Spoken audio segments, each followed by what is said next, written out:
Bom, bom dia, irmãos. Que a graça e a paz do nosso Senhor esteja com todos nós. Amém? É bom estarmos aqui mais um dia aí para estarmos juntos, né? Conversarmos agora há pouco aqui com o irmão Ricardo e é muito gostoso, né? A gente vê os irmãos aí tendo essa interação um com o outro aí, né? De conversa, de um aperto de mão, um abraço, um beijo, enfim. Isso é o que faz parte da igreja, é o que mostra realmente aí essa questão da nossa comunhão, né? Como irmãos em Cristo aí, esse calor humano aí é muito bacana, é muito gratificante, né? A gente fazer parte desse povo ao qual Deus tem separado aí para que um dia possamos viver todos juntos aí num lugar que Ele tem reservado para nós. Amém? Vamos orar, né? Pedir a Deus aí a bênção dele para essa aula no dia de hoje. Senhor nosso Deus, muito obrigado, Pai, porque estamos aqui nesse dia, Senhor. Muito obrigado porque fazemos parte do seu povo. A tua graça foi derramada sobre nós, ó Deus, e isso não tem preço, Senhor. E nós somos muito gratos e felizes, ó Deus, por pertencer a Ti, Senhor amado. E queremos pedir, ó Deus, nesse momento que o Senhor venha nos abençoar, Senhor, com a Tua presença, com o Teu Espírito Santo, Senhor, com o Teu entendimento, com a Tua Escritura, Senhor, com as Tuas coisas, ó Pai. Que o Senhor nos ajude ao falarmos daquilo que é propriamente seu, ó Deus, que é a Tua palavra. Que o Senhor nos ajude a ter uma compreensão melhor e que isso passe a ter, ó Deus amado, um significado diferente em nossas vidas, nos levando ao crescimento, Senhor, à edificação das nossas vidas, ó Pai. E que esse momento que vamos passar aqui agora pela manhã, que é tão pouco, Senhor, em relação a tanto que vivemos, mas que esses momentos sejam momentos especiais na Tua presença e como irmãos em Cristo, Pai. Nos abençoe, é o que nós te pedimos, no nome de Jesus. Amém, Senhor. Irmãos, hoje nós vamos dar continuidade à aula que o irmão Ricardo começou na semana passada para falar do livro de Atos, né? E eu gostaria só de relembrar algumas coisas a respeito propriamente aí desse livro, né? Que é um livro histórico, ao qual foi escrito por Lucas, né? Lucas, ele era um médico. E é interessante que a Bíblia registra que Lucas, ele andou com Paulo, né? Ele fala bastante do apóstolo Paulo, no livro de Atos, conta bastante coisa a respeito de Paulo. E por quê? Porque ele teve uma convivência assim, um pouco maior ali junto a ele, né? Então, ficou até mais fácil dele registrar. E as outras coisas ele registrou baseado assim, em uma pesquisa, né, que ele andou fazendo. Então ele andou perguntando, né? Nós vemos isso lá no Evangelho de Lucas, né? Ao qual toda aquela narrativa não foi porque ele viveu, mas sim porque ele andou fazendo uma pesquisa de campo aí e colhendo as informações e registrando todas aquelas informações ali para poder estar escrevendo. Ele escreveu basicamente para aquele rapaz ao qual ele chama Excelentíssimo Teófilo, né? Que alguns dizem que provavelmente foi até esse Teófilo que pediu para que ele fizesse essas narrativas aí para ele ficar mais conhecedor dos fatos. E Lucas, ele era um cara simples, ele não era judeu. Né?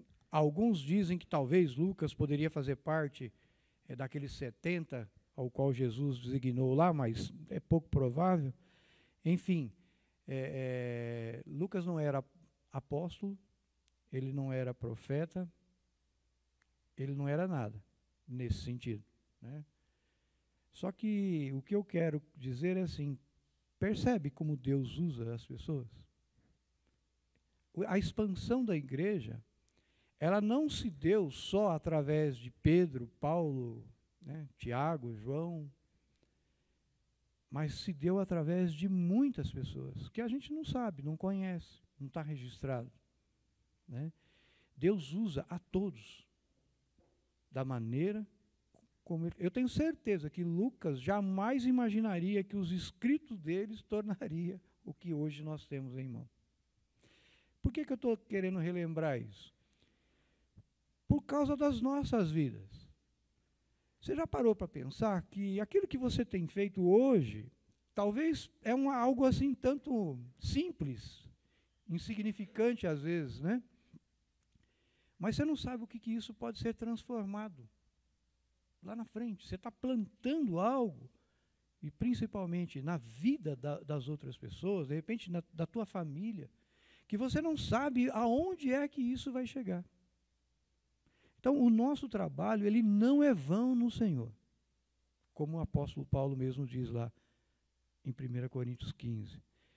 Ele é algo que tem muito significado. E eu sei disso porque um dia eu questionando um ano que havia passado, e eu falei com o pessoal lá, falei, puxa vida, eu estou meio chateado comigo mesmo, porque esse ano eu não fiz nada. Né? Eu olhando assim, eu falei assim, eu não fiz nada, não desenvolvi em nada, não cresci em nada. Né? Eu mesmo me cobrando. Né? Aí um rapaz virou para mim e disse assim, falou, não, você é que pensa. Quantas vezes eu cheguei aqui derrotado, destruído, e 5 minutinhos que nós ficamos conversando aqui, a minha vida mudou com as suas palavras. Olha, e para mim aquilo era algo tão comum, né? Que não dava valor em nada, né? Mas é Deus te usando para edificar, para consolar, para abençoar. Né? Então, nunca se esqueça disso. O livro de Atos está sendo escrito ainda. Não Atos dos apóstolos, né? Mas o Atos, eu diria assim, do Espírito Santo, Atos da Igreja de Jesus Cristo. Né? E esse Atos, ele tem essa carta está sendo escrita, e ela só vai parar de ser escrita aqui nesse mundo o dia que Jesus vier e levar a igreja dele embora. Né? Então, hoje nós fazemos parte dessa igreja. A gente não pode esquecer nunca disso. Né? Tudo que nós vamos ver aqui foi o início de tudo, ao qual tem chegado nos nossos dias de hoje. Hoje é a nossa vez. Hoje somos nós aí que estamos, né, no lugar dos apóstolos, vamos dizer assim, e dos discípulos de Jesus naquela época, para poder continuar escrevendo essas histórias. Tá? Mas uma perguntinha básica aí para a gente começar. Quem foi o maior protagonista da história da igreja no livro de Atos? Um de cada vez. O maior protagonista do livro de Atos foi o Espírito Santo de Deus. Porque sem ele, nada podemos fazer. Como, irmã?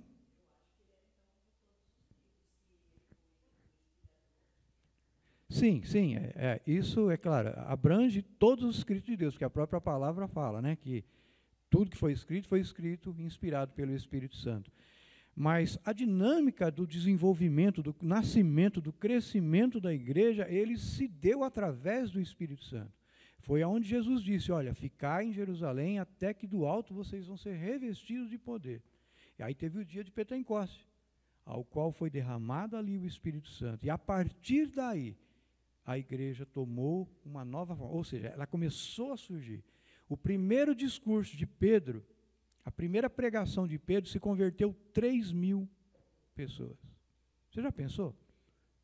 Numa pregação que ele deu lá, falando a respeito de Jesus, falando a respeito do, né, que Jesus havia ressuscitado, e 3.000 pessoas se converteram.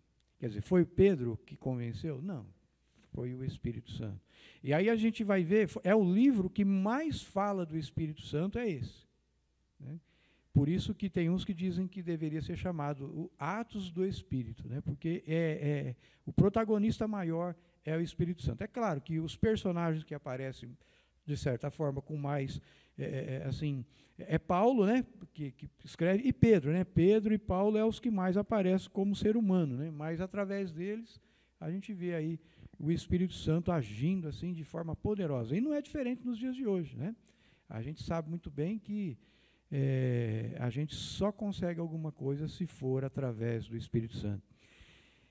E é assim, eu pensando esses dias, e até conversando com um dos irmãos aqui da igreja, né?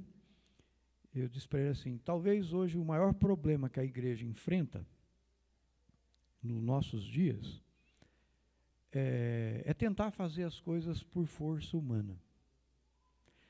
Nós procuramos, assim, criar mecanismos que funcionem, que atraiam, né, atraem pessoas, que alegram pessoas. Por exemplo, de repente a gente pode conseguir montar uma banda bem legal, bacana, bem atual, com música legal, né, com instrumento, tudo de última geração, e apresentar algo assim bem gostoso. Não tem problema nenhum, tá? Eu sou a favor de tudo isso. A gente pode, de repente, arrumar um pregador, onde esse pregador é alguém bem dinâmico, né, que fala e tal, e a gente gosta de ouvir, né, uma pessoa um pouco mais engraçada e tudo mais. Legal, bacana.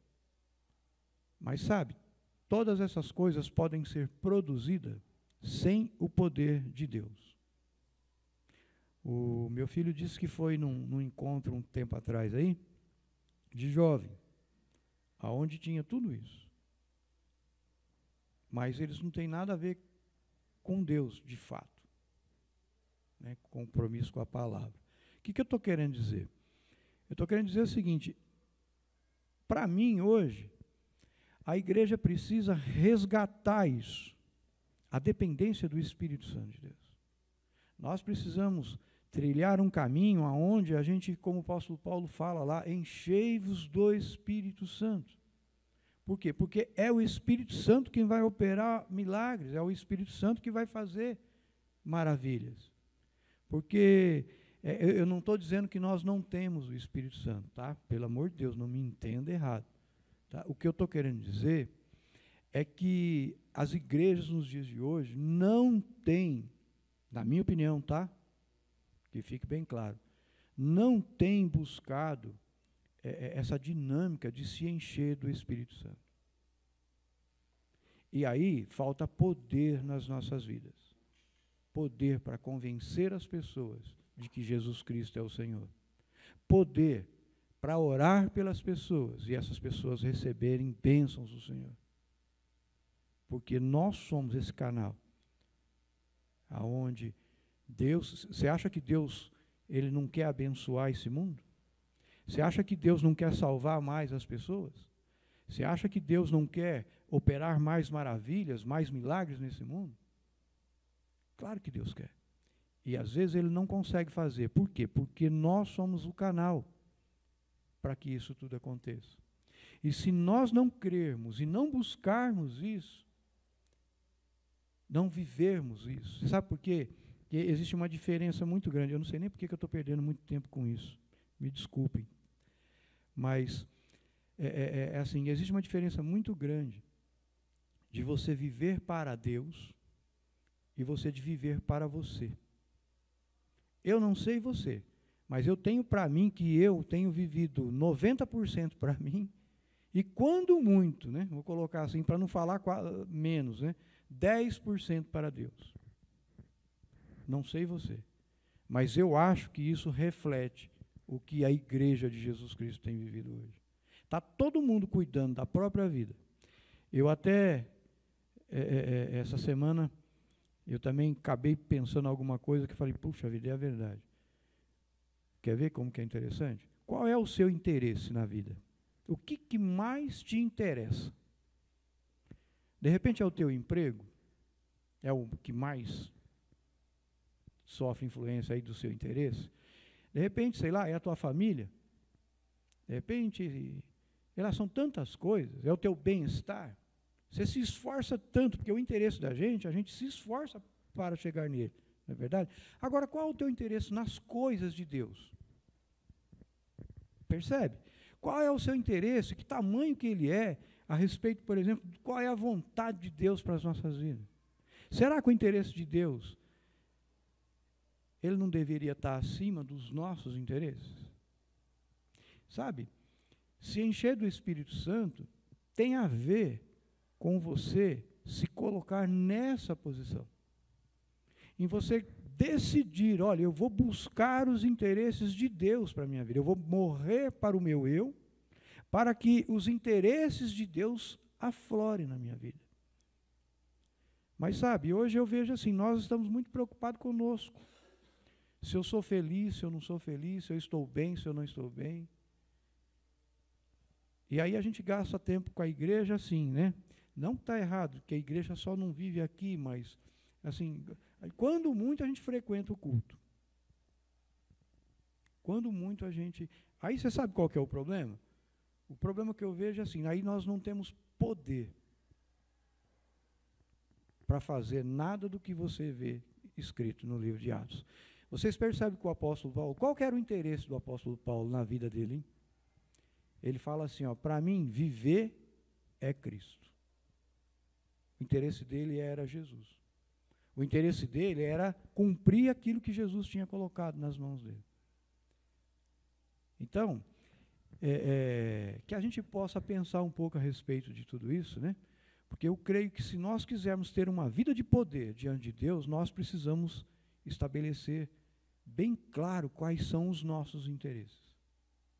Porque se você se interessar pelas coisas de Deus, você pode ter certeza que Ele vai encher você de poder, para você poder ter capacidade para cumprir aquilo que Ele colocar na sua vida. Amém? Eu saí completamente fora aqui, mas vamos voltar aqui para a gente ver. Mas tem tudo a ver com a dinâmica do livro de Atos. Tá? Você vai ver lá que os discípulos dele abriu mão da sua própria vida. Para quê? Para cumprir aquilo que Deus tinha colocado lá. Ó, vocês vão ser minhas testemunhas, né? Em Jerusalém, Samaria e até os confins da terra. E eles cumpriram isso, né? E a gente precisa continuar também cumprindo isso, porque hoje somos nós, é a nossa vez aí.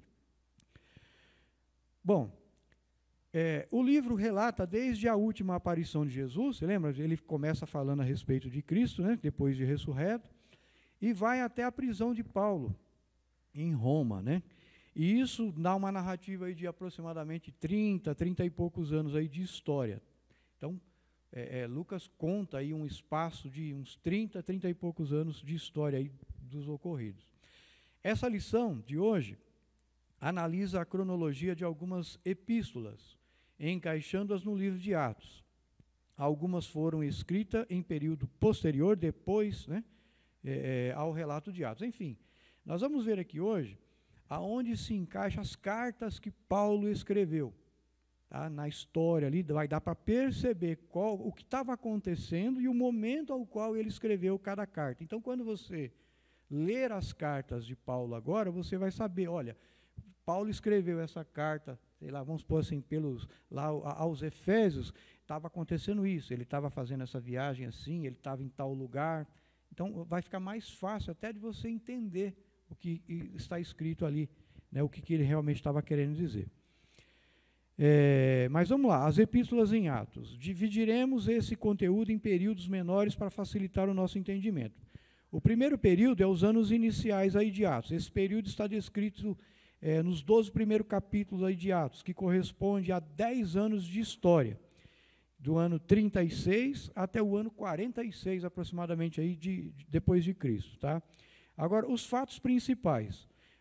Temos lá a aparição, né, e a ascensão de Cristo, que é logo no início do livro, a eleição de Matias, que coloca ele no lugar de Judas, né, que era o apóstolo lá que negou Jesus, traiu Jesus, né? O derramamento do Espírito Santo, que é do dia de Pentecostes, o sermão de Pedro, ao qual se converteu aí um monte de gente. Depois Pedro e João são presos. Teve também a eleição dos diáconos, lembram que eles separam diáconos para cuidar das viúvas e da distribuição diária. Estevão é morto, tá? Foi apedrejado lá.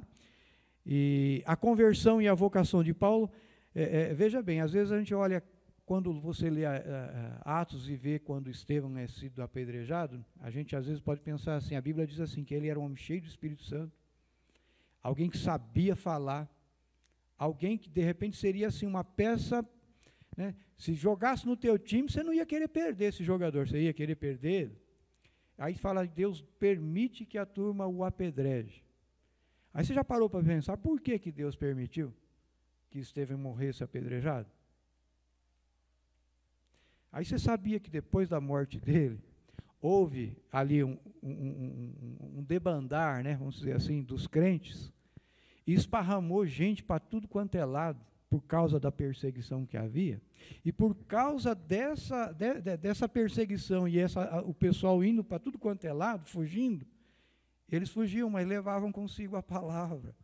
E aí eles iam pregando, e a igreja foi então proliferando, vamos dizer assim, né? Ela foi crescendo, foi se desenvolvendo. Então, às vezes, a gente acha que Deus não tem propósito com isso, né? A morte de Estevão, o martírio dele, serviu para que a igreja pudesse sair de Jerusalém, vamos dizer assim, e ir para Samaria, Judéia e os confins da terra. Tudo isso cooperou para o desenvolvimento da igreja. Olha que coisa engraçada, né? A gente olhando assim, fala assim, não, puxa vida, por que Deus permitiu? E às vezes a gente fica até com dó, né? Mas foi uma estratégia bem simples e objetiva ali. E Deus permitiu para que tudo isso acabasse ocorrendo aí, né? Aí depois vem a conversão de Paulo, né? Saulo, né? Que ele se converte, o apóstolo Paulo. A propagação do evangelho em Antioquia, que aí começa então a ser desenvolvida. Existia duas Antioquias. Antioquia da Ásia e uma outra Antioquia um pouco mais distante. Tá? Isso, depois se você ler lá, ver num mapinha lá, você vai ver que o apóstolo Paulo, quando foi chamado pela primeira viagem missionária, estava numa igreja dessa cidade aqui. E teve também a morte de Tiago. Tiago morreu, a espada, né? Que também era apóstolo lá. E a prisão de Pedro. E aí também acontece aquele episódio da morte de Herodes, ao qual a Bíblia registra lá que Herodes foi falar com o povo, e a turma olhava ele e fala, nossa, fala como um Deus. E aí a Bíblia diz que Deus fulminou ele ali, morreu ali. E para quem não acha que, né? Bom, deixa para lá, não vou falar não vou confundir mais ainda, né? Não, mas vale a pena falar, desculpa. É que assim, às vezes as pessoas falam assim, Deus é amor, Deus é bom, Deus, né? Dá a impressão de que Deus passa o pano, passa a mão na cabeça, como nós fazemos com os filhos, com os netos, principalmente, né? Que faz bagunça, e a gente, não, tadinho, né? E a gente acha que Deus é assim, né? A Bíblia mostra aqui bem claro aqui, Herodes era um perigo para a igreja, e Deus foi lá e exterminou ele. Sabe? Então, a gente às vezes acha que Deus é assim, vai tá brincando, né? Que essa bondade de Deus, ela é simplesmente, você pode fazer o que você quiser, que não vai acontecer nada. É nada, é mentira. O mesmo Cristo que veio salvar, ele disse assim, que vai ter um dia, que ele vai falar assim, apartai-vos de mim, malditos, para o fogo eterno, ao qual está preparado para os anjos, para os demônios, para todo mundo. O mesmo que vai dizer para alguns assim, vinde benditos. Percebe? Então, essa ideia aí desse Deus bonzinho, que, sabe, que a turma pensa que é assim, não é assim não. Não entra nessa história que não vai ser assim. Tá?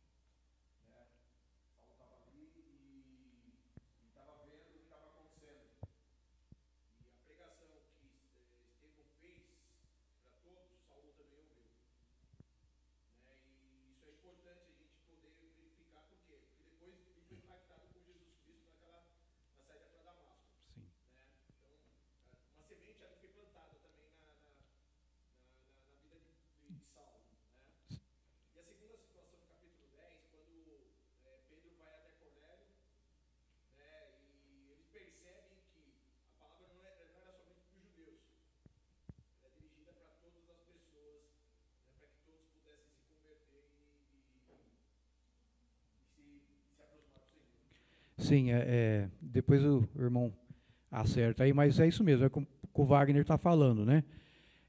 quando Estevão está pregando ali, o apóstolo Paulo está sabendo o que está acontecendo. Ele também, né, fazia parte, apesar de estar perseguindo, né, ele estava do outro lado, mas a Bíblia é bem clara em falar que Paulo consentia com tudo aquilo ali que estava acontecendo, né, e pouco à frente ele tem um encontro ali com Jesus e aí muda, né, a história da vida dele. De perseguidor ele passa a ser perseguido. E a dinâmica também de Pedro, né, que vai pregar lá para Cornélio, que era um gentil, que na verdade não fazia parte do povo de Deus, e houve toda uma confusão por conta dessa história toda, porque os judeus ficaram indagando, né? Nossa, mas você vai lá pregar para esse povo aí, né, com coisa que eles achavam que a salvação era só para os judeus ali. Aí então eles começam a perceber que não, que Deus, na verdade o projeto dele ia além do povo judeu, né? Estava para atingir a todos ali, né? Ao qual nós também hoje fazemos parte dessa história toda, tá? Mas enfim, aí foi, né? Nesse intervalo aí de 10 anos, foi escrito a primeira carta do Novo Testamento. Sabe qual foi a primeira carta que foi escrita? A carta de Tiago, tá? Em Atos não encontramos referência direta a ela, que foi escrita pelo meio-irmão de Jesus, né, que era Tiago. Por que é meio-irmão? Porque ele era filho de Maria com José, né, e Jesus era só filho de Maria. Era por conta disso. Mas, enfim, essa foi a primeira carta, aí logo no início do livro de Atos, Tiago escreve, porque logo também ele faleceu, né, ele acabou sendo morto, e aconteceu assim. Então, a primeira carta, quando você for ler, se lembre que foi logo no início aí dos acontecimentos do livro de Atos, tá bom? Agora vamos ver aqui a primeira viagem missionária de Paulo. Por volta do ano 46 depois de Cristo, o Senhor separou Paulo e Barnabé para uma viagem evangelística e missionária, né, que está lá registrado no capítulo 13, lá, denominada a primeira viagem missionária, que durou mais ou menos um espaço de 2 anos. Então, a primeira viagem missionária de Paulo, ela demorou em torno de 2 anos. Se você ver um mapazinho que registra, você vai ver que Paulo sai de uma cidade, vai para outra, ele dá toda uma volta lá, né, naquela região, e leva aí um espaço de 2 anos aí pregando o evangelho aí. Agora vamos ver os lugares onde passou, né? Tá assim, Paulo e Barnabé partem de Antioquia, da Síria, que é essa Antioquia, que eu falei que depois tem outra, né? Se você for ver lá, essa é Antioquia da Síria. Depois eles, em Chipre, tem um cara chamado Sérgio Paulo, que se converte, e esse Sérgio Paulo era um procônsul, né? Era como se fosse um governo ali daquele local. E nesse episódio, foi um episódio até interessante, por quê? Porque tinha um cara lá, um ilusionista, chamado Elimas, né? E começou a falar mal lá do caminho, falar mal dos crentes, e junto estava esse procônsul aqui, esse Sérgio Paulo. E olha como Paulo amava as pessoas, né? Paulo virou para ele e disse assim, ó, filho do capeta, você vai ficar cego por um tempo para largar a mão de ser besta. A parar de falar mal das coisas. E o cara saiu tateando, procurando alguém para carregar ele. Sabe? E esse Sérgio Paulo se converteu a Jesus Cristo, pôde crer na palavra de Deus. Né? Por que eu estou falando assim? O evangelho não é algo de brincadeira. Não adianta o povo achar que pode fazer chacota, nada. Se interfere com as coisas de Deus, que você vai ver o que acontece. Se oponha às coisas de Deus, você vai ver. Se você também não vai sofrer dano. Outra coisa que aconteceu aqui, eles foram em Perge, né, numa cidade chamada Perge, e aí João Marcos, que havia saído junto com eles, que foi o que escreveu o Evangelho segundo Marcos, ele abandona Paulo e Barnabé e volta para casa. Foi por isso que Paulo, lá na frente, Paulo briga com Barnabé por conta dele, porque ele abandonou eles no meio do caminho e ficou com medo e voltou para casa, né? E foi esse João Marcos aí que estava junto ali com eles também aí. Em Antioquia da Pisídia, que é a outra cidade, Paulo prega na sinagoga. Passam por Icônio, Listra, Derbe, onde evangelizam e são também perseguidos. Tá? Tudo isso vai acontecendo e uns aceitam, outros não, e vai desenrolando toda a história da igreja aí. E eles retornaram a Antioquia da Síria, quer dizer, eles foram, deram toda a volta e depois voltaram para a Síria lá. E pregaram também em Pérsia. Aí, nesse espaço de 2 anos, com toda essa dinâmica onde eles passaram por esses lugares, foi após a primeira viagem missionária, em 48, que Paulo escreveu Gálatas, tá? A sua primeira epístola. Então, quando você lê a carta aos Gálatas, você vai se lembrar que foi quando Paulo fez a primeira viagem missionária, né? E essa também foi a primeira carta que ele escreve na sua vida, né? Foi quando ele estava fazendo aí essa viagem aí. Assim o evangelho foi ganhando o mundo, o reino de Deus foi sendo estabelecido e foi surgindo assim uma nova sociedade, como diz John Stott, né?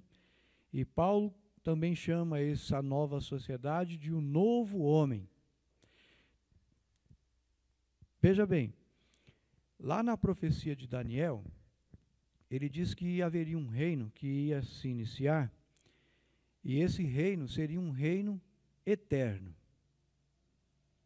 Depois de alguns reinos que ele relata lá, haveria um reino que ia ser estabelecido, e esse reino seria um reino eterno. E esse reino é o reino de Cristo. Esse reino é essa nova sociedade, que John Stott chama aqui. É esse novo homem, que Paulo também coloca lá em Colossenses, que surgiu através de um milagre do Espírito Santo. E essa sociedade, esse reino, ele tem sido desenvolvido, ele tem crescido, e está nos nossos dias hoje. Hoje aqui está a sociedade que foi estabelecida por Jesus Cristo lá atrás. Está aqui o novo homem, a nova mulher, o novo povo que surgiu, o novo reino eterno que jamais vai acabar. Tentaram destruir a igreja ao longo do tempo por muitas vezes, mas a igreja nunca vai ser exterminada, ela nunca vai deixar de existir. E nós somos cidadãos do reino de Deus, né? O reino dele está implantado nos nossos corações. O reino de Deus não é físico, ou seja, não é lugar. O reino de Deus é algo interno. É a morada do Espírito Santo que vem sobre as nossas vidas. Isso é o reino de Deus. E isso é só milagre. Isso não é qualquer um que compreende. Não é qualquer um que chega a ter o entendimento desse. O apóstolo Paulo fala que ninguém chama Jesus de Senhor, senão pelo Espírito Santo. Então, se você quer perceber se você tem aí o Espírito Santo sobre a sua vida, se lembre disso. Que quem operou todo esse milagre na sua vida foi Ele. E sim, sem Ele, o apóstolo Paulo diz assim, aquele que não tem o Espírito Santo de Deus não pertence a Deus. Não é de Deus. Você só pertence a Deus se você tem o Espírito Santo dele. Então você faz parte desse reino, dessa sociedade nova aí, ao qual nós somos inseridos nesse mundo. Amém? Agora, vamos ver aí a segunda viagem missionária de Paulo. O período corresponde à segunda viagem do ano 49 até 52. Então vimos aí, né, na primeira viagem, você viu lá que foi escrito o livro de Gálatas, tá? Agora, nesse outro, nós vamos ver aqui o que aconteceu e também você vai ver que tem algumas cartas que Paulo escreve. No período entre 49 a 52 foi a outra viagem que Paulo fez aí também. Paulo e Barnabé, eles discutem por conta daquela história de João Marcos, né?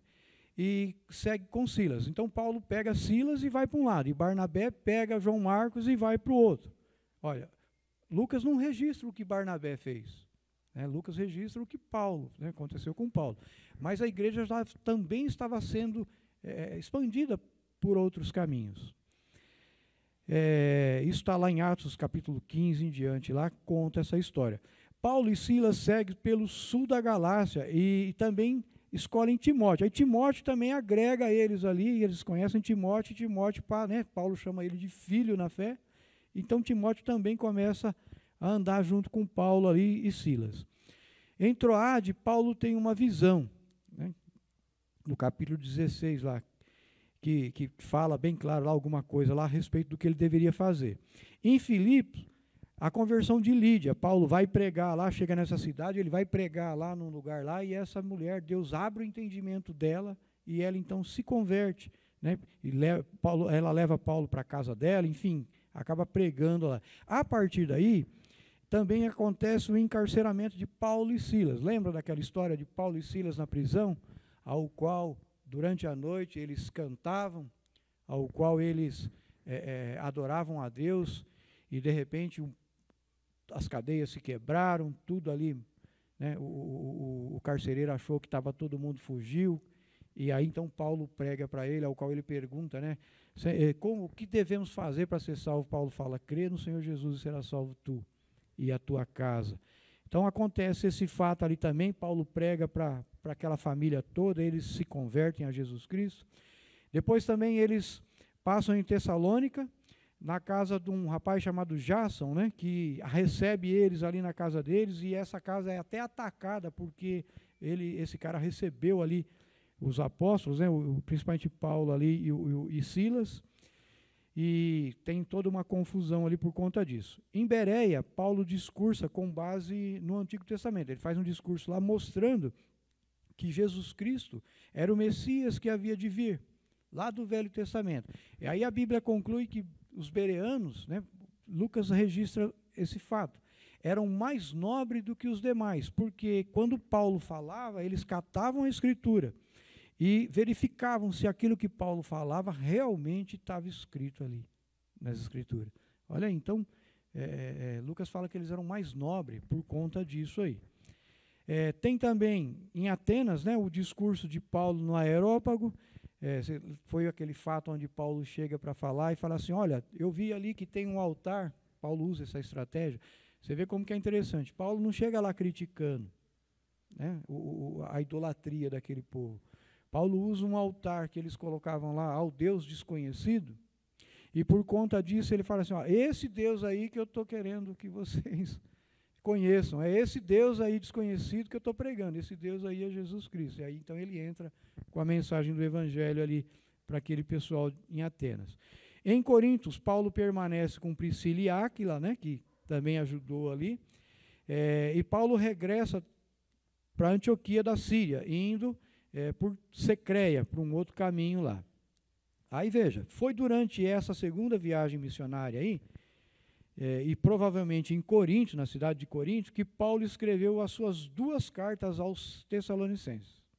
Então, quando Paulo estava fazendo essa viagem, ele devia estar na cidade de Corinto, e ali então ele escreve essas 2 cartas, né, a primeira e segunda Tessalonicenses, tá? E ali é enviado para a igreja que estava nessa cidade aí de Tessalônica. Assim a igreja ia se reproduzindo, e como um organismo vivo que cumprindo Atos 1:8. Veja, não foi só Paulo. Cada lugar onde ele passava, alguém se convertia, e a partir dali se ramificava. E assim então a igreja foi reproduzindo-se, né? Ela foi crescendo, foi se desenvolvendo. E mais pessoas iam ali disseminando o Evangelho de Cristo naquela região e alcançando até os confins da terra, que é o que a proposta que Jesus coloca lá no livro, né, no primeiro capítulo lá, no versículo 8, né? Recebereis poder ao descer sobre vós o Espírito Santo, e sereis minhas testemunhas em Jerusalém, Samaria, Judeia e até os confins da terra. Agora vamos ver aqui também a terceira viagem missionária de Paulo. O período corresponde à terceira viagem missionária, de 52 até 56, espaço aí de 4 anos. Está registrado em Atos, a partir do capítulo 18 até o capítulo 21, 17. É aí que narra essa história aí.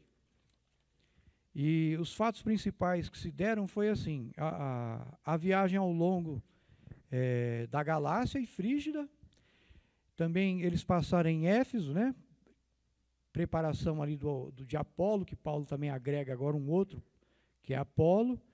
E também tem os vários discursos aí, a viagem também para Macedônia até a Grécia, e o retorno para Macedônia. Em Troade, Paulo se alonga na sua pregação, e o Etíoco cai da janela. Você lembra dessa história, né? Os anos vai de... Peraí. Opa. Os anos vai de 52 a 56. E quando Paulo faz uma pregação, essa pregação, na verdade, o que aconteceu? Paulo sabia que não iriam mais ver aquele povo. E aí então ele fica e conversa com aquele povo, e aí entra a noite adentro, né? E o pessoal meio cansado, esse rapaz estava sentado e cansado, acabou dormindo e caiu lá da janela, né? Mas Paulo se alonga por quê? Porque era o último dia que ele ia estar ali com aquele povo, e ele sabia disso, né? Deus já tinha falado com ele a respeito disso, então ele estava como se fazendo uma despedida, né? E aí acaba acontecendo esse fato, mas graças a Deus ali, Deus não permite que esse rapaz morresse, né? E acaba aí, não sei se foi ressuscitado ou se não morreu mesmo, mas, enfim, acaba dando tudo certo lá e não acontece nada, né? E aí Paulo segue para Cesareia, né? E o final da viagem chega a Jerusalém lá, né? E ao longo dessa viagem, Paulo escreve 3 das suas cartas. Provavelmente ele escreveu da cidade de Efésio, ele escreve 1ª e 2ª Coríntios, tá? E também escreve Romanos. Então, essas 3 cartas foram aí escritas nessa segunda viagem missionária que Paulo teve aí, né? A carta de 1ª e 2ª Coríntios, e também escreveu aos Romanos. Então, percebe o contexto dessas cartas ao qual foram escritas? Junto com esses acontecimentos aí que estava, né, no desenvolvimento aí da igreja. Deixa eu ver aqui.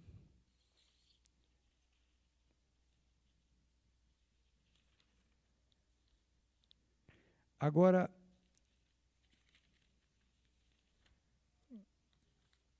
isso aí. Agora, temos aí também agora os anos finais, né, do livro de Atos aí. Os anos finais, eles registram o seguinte: a primeira prisão de Paulo em Roma. Lá em Atos 21, 27 a 26, 32, mostra que em Jerusalém, né, Paulo foi preso e ficou encarcerado. Depois que Paulo chega em Jerusalém, havia até uma profetisa, eu não sei se vocês se lembram desse fato, ela cata um cinto, né, e passa em volta de Paulo e fala: a hora que você chegar em Jerusalém, vai ser isso que vão fazer com você. E de fato foi o que aconteceu, né? Paulo já sabia que chegaria em Jerusalém e ele seria preso. E Deus disse para ele que não teria problema, que era para ele ficar firme, porque o que Deus queria era levá-lo para Roma. Porque Deus queria que Paulo falasse às autoridades maiores da época. E foi o que aconteceu, né? Paulo foi preso e ficou encarcerado em Cesareia. Depois foi levado em prisão para Roma. A viagem foi bastante turbulenta. Os viajantes passaram por grande tempestade e naufragaram no mar Mediterrâneo, antes que chegassem a Roma. E de Roma, preso entre os anos 59 a 61, depois de Cristo, Paulo escreveu outras 4 cartas. Aí, quando ele estava lá em Roma preso, foi aonde ele escreveu as outras 4 cartas. Ele escreveu Efésios, escreveu Filipenses, Colossenses e Filemão. Se você pegar e ler a carta de Efésios, Filipenses e Colossenses, se você ler as 3 numa sequência, você vai ver que muita coisa que Paulo registra em uma, ele repete na outra. Talvez com um pouco de palavras meio diferenciadas, mas o contexto é o mesmo, né? Então, por que aconteceu isso? Porque ele escreveu as 3 cartas de imediato, né, juntas ali, no mesmo local, estando ali preso em Roma. E também escreve aquela carta a Filemão, né, intercedendo lá por aquele rapaz que era escravo. Não me lembro o nome dele. Qual que era o nome dele? Ah, vocês estão ligados aí, né? Ainda bem. Onésimo, né, que foi o cara lá qual Paulo escreve defendendo ele lá, que se converteu na prisão com Paulo lá, tá? Agora, as cartas de Pedro, entre os anos 60 e 68 depois de Cristo, também provavelmente aí em Roma, tá? Pedro estava em Roma, ele escreveu 1ª e 2ª Pedro. Então essas 2 cartas foram escritas também mais ou menos nesse período aí, depois da prisão de Paulo, né, aonde acabou acontecendo também aí essa questão de Pedro estar escrito. Já havia todos esses acontecimentos, né, a igreja já tinha se desenvolvido, já tinha se espalhado por tudo quanto é lugar ali, e Pedro então escreve a primeira e a segunda carta. Eu não sei se você já percebeu, mas quando Pedro escreve a primeira carta, ele escreve por quê? Porque a igreja está sofrendo uma perseguição muito forte. E Pedro escreve aquela carta para dar ali, de alguma forma, um alento, um consolo para a igreja daquela época. Vocês podem ver que ele chega a dizer assim, olha, quando vocês, né, estão sendo perseguidos aí, mas estão perseguidos porque estão fazendo o bem, né? O ruim era se vocês estivessem sendo perseguidos por fazer o mal. Então, não fique feliz aí por conta disso, né? Porque é assim mesmo, vocês estão no caminho certo. Então, Pedro dá lá um incentivo para a igreja que estava passando também aí esse momento difícil lá, tá? Coisa que eu não sei não, né? Pelo que tudo indica, eu acho que nós ainda é perigoso a gente enfrentar períodos assim aqui nesse mundo, tá? Paulo fora do cativeiro. Aí depois dessa prisão, né, no ano 61, no período em que Paulo ficou livre da prisão, está lá registrado em Filipenses 1:25, pôde fazer mais algumas viagens. Passou pela Ásia Menor, pela Grécia, foi entre os anos 61 a 65, que Paulo vai passando nas igrejas, visitando aonde ele acabou fundando igrejas dele. Então ele passa para ver como estava, né? E aí você vai ver isso nas cartas dele, você vai ver isso nessa dinâmica aí. Ele ainda faz algumas viagens, tá? E também aí foi o período onde Paulo escreve 1 Timóteo, tá? E Tito. Ele escreve essas cartas depois que tinha saído ali da prisão, que tinha feito essas pequenas viagens aí, visitando as igrejas. E teve também a última prisão de Paulo, no ano 65. Paulo foi preso e julgado. Foi de Roma, nesse período, que ele escreveu a última carta, a segunda carta ao Timóteo. Ele já estava preso novamente, e aí ele diz assim, ele já sabia, né, do que iria acontecer com ele. Ele fala para Timóteo assim, olha, lutei o bom combate, né, encerrei a carreira e guardei a fé. Aí Paulo já está lá, né, velho, né, já tinha cumprido aquilo que Deus havia colocado na vida dele e estava esperando simplesmente só findar todas as coisas. E também teria sido em Roma, por volta de 68, o seu martírio. Ou seja, o apóstolo Paulo morreu, né, como a história conta, ele foi decapitado, né? Eu acho que a turma disseram assim, não vamos manter esse cara preso aí, porque tinha que manter ele preso, tinha que pôr sentinela, tinha que pôr isso, que ele estava dando um gasto danado. Passa o serrote nele aí e enfim, aí finda aí a história do apóstolo Paulo, tá?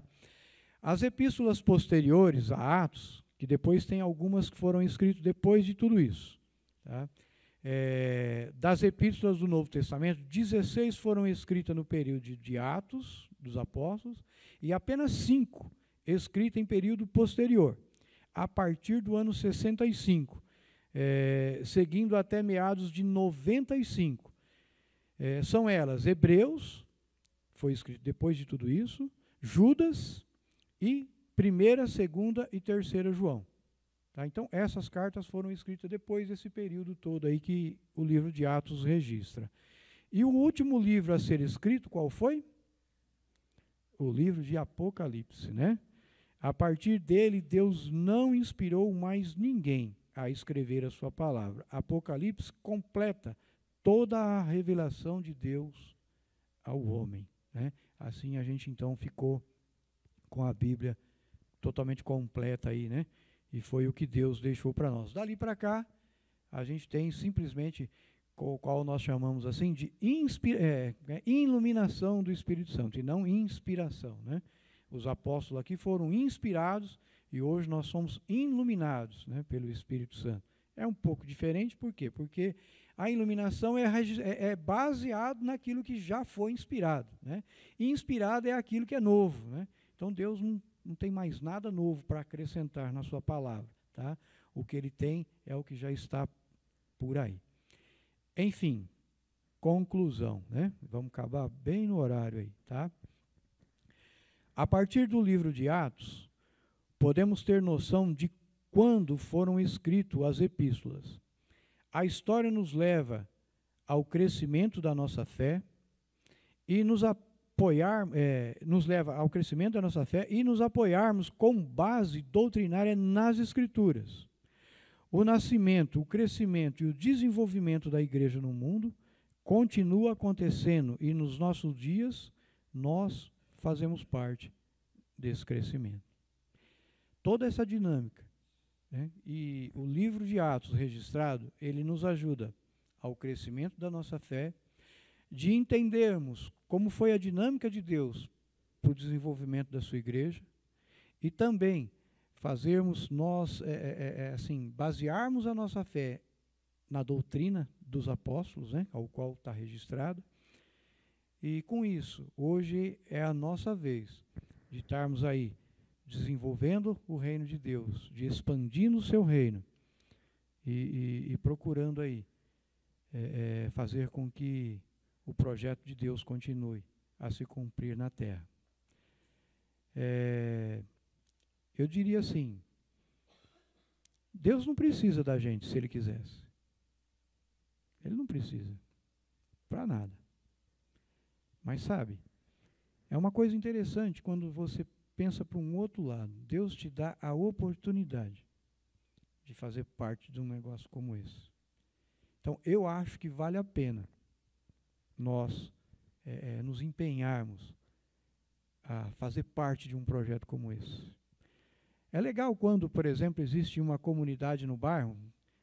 Hoje eu acho que não sei como é que está, no meu bairro mesmo eu não vejo isso acontecer. Existia a sociedade do bairro, né? Existia hoje eu acho que não tem mais, pelo menos nunca mais vi. Era um grupo de pessoas que montava ali uma sociedade. E aí eles pensavam na benfeitoria do bairro em que morávamos, né? Aí a turma ia atrás da prefeitura para asfaltar as ruas, para passar saneamento básico, para colocar iluminação, né? E hoje parece que tem tudo isso, nem precisa mais movimentos como esse, né? Talvez seja por isso. Enfim, esse grupo de sociedade ali do bairro, ele lutava para quê? Para que o seu bairro melhorasse. E era legal fazer parte daquilo, porque você via as coisas acontecendo. Olha, tá vendo? Tem asfalto aqui, foi porque nós nos movemos ali e passou o asfalto, né? Eu não sei você se já morou em lugar assim, né? A gente, quando eu vim para São Paulo aqui, as ruas eram tudo de terra, né? E não tinha nem esgoto na rua, essa era a verdade, né? Hoje você vê do jeito que está, dá a impressão que a cidade sempre foi assim, mas nunca não foi assim, era meio difícil. E a gente precisava lutar para isso, o povo se movia, né, para poder fazer com que a prefeitura nos ajudasse. E era legal fazer parte daquilo. Quem fazia parte daquela sociedade gostava, se sentia útil por estar fazendo algo bom. Aí eu penso assim, já pensou você fazer parte desse projeto que Deus estabeleceu? Não seria muito mais assim gratificante, né? Você saber que você é a pessoa que pode dar um abraço em alguém e mudar a vida dela? Uma palavra que você pode proferir, essa palavra pode penetrar no coração de alguém e mudar a história dela. Como aconteceu aqui, a igreja ia sendo perseguida, e esse pessoal foi saindo, foi esparramando, e onde eles passavam, eles falavam dos acontecimentos. Você ouviu falar de Jesus? Cara, aconteceu isso, aconteceu aquilo. Eles relatavam o que aconteceu. E aí Deus operava um milagre, a pessoa cria. Sabe? Então, a gente fazer parte disso é muito bacana, como igreja, né? Olha aí, né? O pessoal tem orado aí, né? Assim, eu vejo no grupo de oração lá algumas coisas que vocês postam, né? Assim, as respostas de Deus, né? O Isaac mesmo, o meu netinho lá, é resposta de oração. Sabe? Aquele menino não era nem para estar com a gente mais, essa é a verdade. E aquilo ali é fruto de oração, né? Da igreja, né? Um negócio importantíssimo. Às vezes você nem percebe, não, mas o que nós fizemos? Parece que não fez nada, não fez sim. Fez sim. Sabe? Vocês, de certa forma, foi o canal de Deus para... Você sabe por quê, irmãos? É assim, Deus poderia fazer sem nós, poderia. Mas ele disse, lá em 1 Pedro fala isso, ele disse assim, não, vai ser o ser humano que vai fazer. Eu vou dar a ele toda a condição. Eu vou dar poder, eu vou dar dons, eu vou dar tudo que o ser humano precisar, mas é você que tem que ir. Eu li um livro uma vez que fala de missionário, que às vezes a gente nem ouve, nem sabe quem é que ele existiu. Tinha um tal de David não sei o que lá. Nem lembro direito o nome dele. Ele era um missionário que saiu para o mundo para fazer um mapa da onde tinha gente. Olha, tem um grupo de, sei lá, uma aldeia ali em tal lugar. Ele mapeava, mandava para a junta de missões, para que a junta de missões enviasse missionários naquele lugar. Você acredita que teve gente que fez isso na vida? Aí a gente fala assim, puxa vida, né? Hoje não precisa, né? Porque tá, né? Mas naquela época não tinha GPS, não tinha satélite, não tinha nada, né? O cara tinha que desbravar. A mulher dele morreu, acho que foi de malária, as doenças que pegava aí no meio do mato aí naquela época lá. Então, olha só como é que foi que a igreja do Senhor Jesus... E esse povo participou disso. Hoje também nós temos esse privilégio, né, de participar dessa obra tremenda aí, de mudar a vida das pessoas, de fazer parte daquela, né, desses acontecimentos. Então, que a gente não perca. O livro de Atos está sendo escrito por nós hoje. Então, Deus continua escrevendo. A sua história, quem escreve é Deus. Deixa Ele escrever, né? Então, queira, deseje fazer parte disso. É isso que eu gostaria de encerrar, né? Deseje fazer parte de alguém que andou com Deus e escreveu a história do livro de Atos, né? Atos não só dos apóstolos, mas Atos da igreja de Jesus Cristo, aí, que somos nós. Amém? Que Deus abençoe e que possa ter servido aí, né, no mínimo para você se encorajar um pouco mais aí, né, e saber que você está no caminho certo, aí você tem o privilégio aí de fazer parte de tudo isso aí como nós. Mesmo que o mundo não respeite, mesmo que o mundo não valorize, você pode ter certeza que Deus sabe de tudo isso aí. E um dia, né, Ele disse ainda que vai te recompensar por conta de tudo isso. Amém? Vamos só encerrar aqui. Que Deus abençoe a todos, tá? Que aí a gente está encerrando. Obrigado.